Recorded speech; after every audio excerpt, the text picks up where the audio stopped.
Mga kabongga, ilang beses ka na bang nakapunta dyan? Pareho tayo. Dahil pang ilang ulit ko na rin yan, hindi ko na mabilang.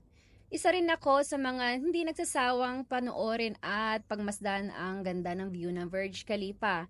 Kung gano'n ay samahan niyo ulit akong pasyalan ito at ipapakita ko sa inyo kung saan ang magaganda pang pwede mong picturean dito sa side na ito. May mga viewing deck kasi sila na mas maganda mo siyang makukuhanan ng buong buo. Pero bago dyan, pinasyalan ko muna itong katabi nilang Dubai Souk Mall. Pwede ka mamasyal din dyan sa mall na yan. At dahil yan din na pinakita ang loob kasi wala na masyadong interesting. Kagaya lang din ng mga ibang mall. Kung anong makikita mo doon ay yun din ang makikita mo dyan. Dahil pare-pareho lang silang mall. Isa na nga rin sa magandang kuhanan ng picture or video dito ay itong architecture design na pang-Arabic. At meron silang Arabic lights din.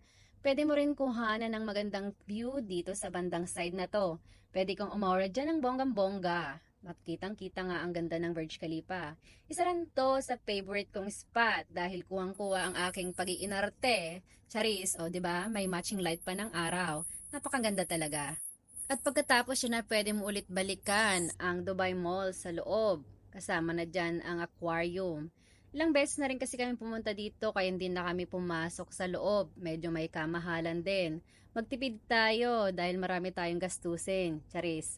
Oo nga, hindi na natin kailangan gumasa sa every gala natin. Ang kailangan mo lang ay umaura ka. Wala naman bayad yon. Meron ka naman mga damit at makeup. Yun lang ang kailangan mo sa pag-aura.